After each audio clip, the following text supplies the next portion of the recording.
नमस्कार दोस्तों, फिर से स्वागत है एक न्यू वीडियो में। दोस्तों आज की इस वीडियो में समझ जा रहे हैं कि normal fan versus BLDC fan जो हम घर में यूज करते हैं उन दोनों को यदि हम एक महीने लगातार चलाते हैं तो कितनी बिजली खर्च करेगा। BLDC फैन यूज करने पर कितनी बिजली खर्च होगी, यानी कितने बिजली का बिल आने वाला है, या नॉर्मल फैन कितनी पावर खपत करता है। इसके बीच में हम एक कंपैरिजन करेंगे, कैलकुलेशंस करेंगे, उससे आप खुद डिसीजन ले पाएंगे कि जब हम घर में एक नया फैन परचेज करते हैं, खरीदते हैं, तो हमको कौन सा फैन लगाना चाहिए, कौन सा फैन खरीदने में हमारा बिजली का बिल कम आएगा, उसकी कैलकुलेशन करेंगे। आपको यहाँ पे समझाने का प्रयास करूंगा। सबसे पहले हम देख लेते हैं यहाँ पे कि जो हमारे नॉर्मल फैन रहते हैं उनकी वाटेज कितनी आती है। पहले हम वो समझेंगे कि नॉर्मल फैन का वाटेज आता है आपका, आपने देखा होगा उस पर लिखा भी रहता है, ये 60 वाट से लेकर आपका 70 वाट, 75 वाट, 80 वाट तक हो सकता है। तो 60 से 75 वाट तक हम मान सकते हैं कि नॉर्मल जो इंडक्शन हमारा फैन आता है जिसमें हम कंडेंसर लगा होता है, वह वाला फैन 60 से लेकर 75 वाट की पावर कंज्यूम करता है रनिंग करते हैं तब। वहीं हम यदि BLDC फैन की बात करें, BLDC यानी कि ब्रुशलेस जो इसमें मोटर होती है, तो यह आपका आता है 25 से लेके 35 वाट मैक्सिमम, ठीक है, की पावर कंज्यूम करता है। ये 35 वाट भी हाई स्पीड पर रन करने पर चलता है। इसमें स्पीड वेरिएशन होती है, उस कारण इसमें वाटेज भी चेंज होती है। तो पहला डिफरेंस हमको यहाँ पे देखने को मिल रहा है। दूसरी बात इसमें आपको एक और समझना पड़ेगा, यदि हम नॉर्मल फैन को जैसे स्विच ऑन करते हैं, हमारा फैन रन करते हैं, तो वो जितनी कैपेसिटी का है, मान लीजिए 60 वाट का 75 का है, तो उतने ही वाट की पावर कंज्यूम करेगा, उतने ही लोड पे वह रन करने लगता है। जबकि यदि BLDC फैन है तो इसमें क्या, जैसे मान लीजिए हमने 1 नंबर, 2 नंबर, 3 नंबर जैसे जैसे वेरी करेंगे तो इसकी वाटेज चेंज होती रहती है। 1 नंबर पे 5 से 6 वाट कंज्यूम करता है, 2 नंबर पे आपका 7, 3 नंबर पे 9 से 10 वाट, ऐसे ये पावर कंज्यूम करता है। आप चाहे तो आपके घर में, जिसके घर में BLDC उसको चेक कर सकते हैं। मेरे घर में सभी BLDC फैन लगे, इसलिए मुझे इसके बारे में अच्छे से पता है। तो ये पहली बात, तो वाटेज का अंतर हमको यहाँ पे देखने को मिलता है, ठीक है। अब हम ये देख लेते हैं कि एक नॉर्मल फैन जो है वह कितनी पावर कंज्यूम करेगा, कितनी यूनिट्स बनाएगा, और वहीं BLDC को भी देख लेते हैं। तो हम मान लेते हैं कि नॉर्मल फैन, अभी हम अज्यूम करके चलते हैं कि नॉर्मल फैन जो है उसकी वाटेज हम ले लेते हैं 60 वाट का हमारे पास फैन है, ठीक है। तो 60 वाट के हिसाब से जब हम इसको रन करेंगे तो उसकी बिजली की खपत हम निकाल लेते हैं। अब दिन में 24 घंटे होते हैं, 24 घंटे तो कोई घर में पंखा चलाता नहीं। हम इसका 50% यानी कि आधा दिन यानी कि 12 घंटे हम मान लेते हैं कि 12 घंटे हमारा पंखा चलता है। तो 1 घंटे चलने में 60 वाट यदि पावर कंज्यूम करेगा तो इसकी 12 घंटे में कितनी आ जाएगी, 12 घंटे में पावर कंज्यूमशन नॉर्मल फैन की, तो हम 60 में गुणा कर देते हैं 12 घंटे का, तो 12×72 720 वाट की पावर कंज्यूम करेगा एक दिन में, ठीक है। अब एक दिन में 700 वाट की पावर कंज्यूम कर रहा है तो कितनी यूनिट जनरेट होगी। अब 1 यूनिट बराबर हम जानते हैं, चूंकि 1 यूनिट बिजली का बिल आता है वह तब आता है जब 1000 वाट का लोड 1 घंटे तक चले, यानी कि 1000 वाट 1 घंटे तक चलेगा पर हावर, तब जाके हमारी बनेगी 1 यूनिट।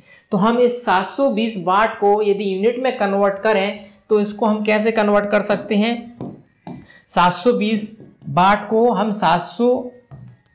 720 को हम यदि कन्वर्ट करें तो हम 720 में 1000 का भाग दे देंगे। 1000 का भाग देंगे तो जाएगा 0.72 यूनिट।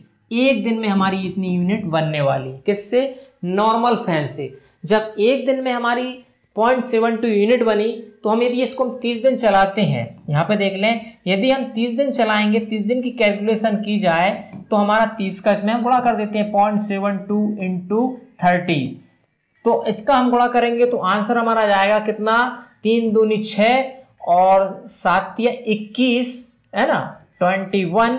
इसके बाद में आपके 1 0 यानी 21.6 यूनिट कंज्यूम होगी हमारी एक महीने में चलाने में। तो हम इसको मोटा मोटा 21 यूनिट मान लेते हैं कि भाई हमारा 21 यूनिट का बिल आएगा एक महीने में। पंखा 12 घंटे यदि एवरेज हम मान के चलते चलाते हैं तो अब 21 यूनिट यदि हम एवरेज इसकी प्राइस मान लेते हैं कि भाई घर में जो पावर खपत होती है उसका 7 रुपये यूनिट के हिसाब से बिल आता है, यदि 7 रुपये पर यूनिट, तो 7 का हम इसमें गुणा कर देते हैं। तो 7 का गुणा करेंगे 21 में तो 21 गुणे 7 तो कितना हो जाएगा, 7 एकम 7, 7 दूनी 14, 147 रुपीज का बिल आने वाला है एक महीने में। किसमें, नॉर्मल फैन की बात चल रही है। अब 147 रुपये एक महीने में बिल आया, एक महीने में बिल आया हमारा 147 रुपये। तो यदि हम इसको 12 महीने का भी निकालें तो कितना हो जाएगा, 12 महीने का इसमें गुणा कर दें तो 12 पंज 60, 12 छंग 72, 12 सात 84 यानी 4 हासिल 8, 12 चौक 48 और 8 56 हासिल 5, 12 और 5 17, 1764 रुपये का एक साल में हमारा बिल आने वाला है। किससे, नॉर्मल फैन को यदि हम 12 घंटे चलाते हैं तो। ये फिगर हम याद रखते हैं अभी, है ना, ये फिगर हमने कैलकुलेशन कर ली भाई, एक साल में इतना खपत होगा, एक महीने में इतना बिल आएगा, और एक दिन में हमारा जो है, एक दिन में हमारा कितने यूनिट, 0.7 यूनिट, उससे भी निकाल सकते हैं, 7 कुछ 5-7 रुपए कुछ एक दिन महीने में बनेगा। ठीक है, तो ये हो गया। अब हम कैलकुलेशन कर लेते हैं BLDC फैन की। तो BLDC फैन हमने, जैसे कि हमने अभी पीछे आपको बताया था या सबको पता है कि BLDC फैन जो रहता है उसकी वाटेज रहती है 25 वाट से लेके 35 वाट तक। ठीक है, 35 वाट यदि ये है तो हम इसको मान लेते हैं एवरेज की यह 30 वाट मान लेते हैं, या यूं कहें कि चूंकि जब हम किसी भी फैन को, यदि हमारा नॉर्मल फैन है तो उसको जैसे ही ऑन करेंगे फुल स्पीड चलेगा, रेगुलेटर थोड़ा बहुत कम करेंगे कभी, लेकिन ये जो फैन है आपको 3 या 4 नंबर पर चलाएंगे, इसमें स्पीड आपको अच्छी मिल जाती है। तो हम इसकी मान लेते हैं वाटेज की 25 वाट ही फुल स्पीड में हम इसको मान लेते हैं 25 वाट पर ही यह चलेगा। ठीक है, तो हमने यहाँ पे वाटेज निकाल ली। अब यह फैन भी हम क्या करने वाले हैं, 12 घंटे चलाने वाले हैं। तो 12 घंटे हम चलाएंगे, ऐसे कर लेते हैं 25 वाट एक घंटे में पावर कंज्यूम कर रहा है, इसको 12 घंटे से मल्टीप्लाई कर दे तो 12 पंजे 60, 0 12 दूनी 24 और 36, 300 वाट की पावर कंज्यूम करेगा एक दिन में, पर डे। क्लियर? तो एक दिन में यदि 300 वाट की पावर कंज्यूम होती है एक दिन में, तो हम यदि एक महीने का निकाल लें, कैलकुलेशन कर लें, इसमें 30 का यदि गुणा कर दें, एक महीने, एक दिन में 300 हो रही है तो हम इसमें एक महीने निकालेंगे 300 गुणे 30, तो ये हो जाएगा 3 तिया 9, यानी कि 9000 वाट पावर कंज्यूम होगी एक महीने में। अब एक महीने में 9000 वाट कंज्यूम हो रही तो एक महीने में हमारी यूनिट्स कितनी बनेगी, बिजली का बिल कितना आने वाला है, तो 9000 वाट भागित कर देते हैं हम 1000 वाट से, चूंकि एक यूनिट बराबर होता है 1000 वाट का लोड, एक घंटे तक चलेगा तब एक यूनिट बनता है, तो हमारा यहाँ पे 9 यूनिट हमारी बिजली की बिल आने वाला है।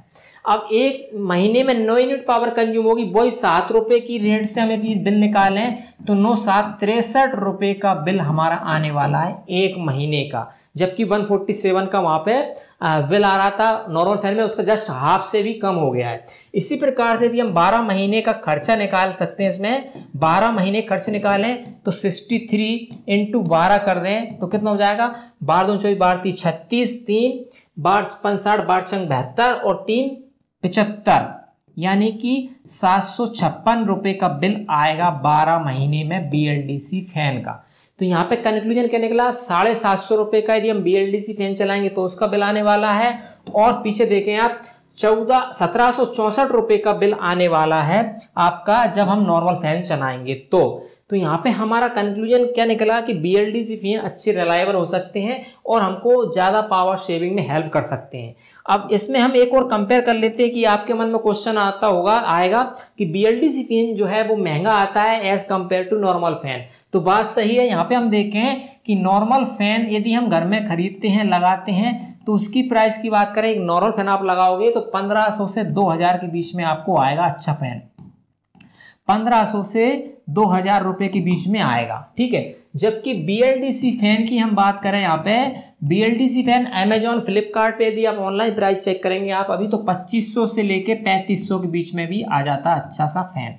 ठीक है, तो हम ऑन एवरेज यहाँ पे हम देख लेते हैं कि भाई हमको 3000 रुपए में मिल रहा है, मान लेते हैं कि एवरेज प्राइस 3000 में मिल रहा है हमारा एक BLDC फैन, और इसको मान लो आप 1500 मान लो या फिर आप 2000 मान लो, बढ़िया वाला है ना, 2000 रुपए में हमको ये मिल रहा है, तो 1000 का डिफरेंस आ रहा है, वह 1000 हमारे एक साल में ही कवर हो जाएगा। क्यों हो जाएगा, क्योंकि 756 रुपए हमारा BLDC फैन चलाने में बिल आता है, जबकि नॉर्मल फैन चलाने में हमारा आता है 1700, कितना था 1700, यहाँ पे देख सकते हैं 64, 1764 रुपए। तो 700 सीधा आप इसमें से माइनस करें 756 रुपये, तो सीधा देखा जाए तो 1000 रुपये का हमको फायदा हो रहा है एक साल में। तो एक साल में ही हमारा जो BLDC फैन है वो नॉर्मल फैन की रेट पे जाएगा, और अगले साल फिर 1000, अगले साल फिर 1000, यानी कि 3 साल में आपका फैन फ्री हो जाएगा, आपका बिल भी कम होता रहेगा फ्यूचर में। ठीक है। और यहाँ तक है कि BLDC फैन आप जब लेते हैं, आप ऑनलाइन खरीदोगे ऑफलाइन खरीदोगे, तो इसकी 2 से 3 साल की वारंटी आती है, 2 से 3 साल। और आपने यदि 3 साल वाला ले लिया तो 3 साल में तो आपका फैन ही फ्री हो जाएगा, क्यों खराब होगा तो वारंटी में वो रिप्लेस हो जाएगा या रिपेयर हो जाएगा। तो 3 साल में हमारा बिजली का बिल भी कम होगा 3 साल बाद, और जो रेट हमने दी है वो हमारी फ्री हो जाएगी। जबकि नॉर्मल फैन में यदि आपने एक बार पैसा डाल दिया तो वो आपका रिटर्न नहीं आने वाला, साथ में आपका बिल भी ज़्यादा ही आने वाला है। तो ये हमने यहाँ पे कंक्लूजन निकाला, कंपैरिजन किया कि भाई हमारे घर में कौन सा फैन लगाना बेस्ट रहेगा और कौन सा फैन लगाना लाभदायक सिद्ध होगा। तो ये हमने जानकारी दी आपको। यदि आप भी एक बेस्ट BLDC फैन खरीदना चाहते हैं तो वीडियो नीचे डिस्क्रिप्शन में मैं लिंक दे दूंगा, वहां से एक अच्छा सा हेवल्स या अदर कंपनीज जो रहती है उनके आप फैन खरीद सकते हैं। मैंने भी खरीदे, मेरे घर में हेवल्स के 12 से 13 फैन लगे हुए हैं BLDC के, और उससे रिलेटेड मैंने इस चैनल पर वीडियो भी पब्लिश की है, तो आप उनका रिव्यू भी दे सकते हैं और खरीद भी सकते हैं। तो ये थी एक छोटी सी वीडियो जिसमें हमने कंपेरिजन किया BLDC और हेवल्स फैंस के पावर कंज्यूप्शन, लोड कंज्यूप्शन और प्राइस के बारे में। आई होप आपको बताई गई जानकारी अच्छी लगेगी। अच्छी लगे तो वीडियो को लाइक और मेरे साथ शेयर जरूर करें, और इसी प्रकार के अन्य इन्फॉर्मेटिव नॉलेजेबल वीडियो से रिलेटेड कंटेंट की वीडियो आप देखना चाहते हैं तो सब्सक्राइब कर लें हमारे इस अशोक एजुकेटर यूट्यूब चैनल को। मिलेंगे इसी प्रकार एक और अन्य वीडियो के साथ, तब तक के लिए नमस्कार दोस्तों।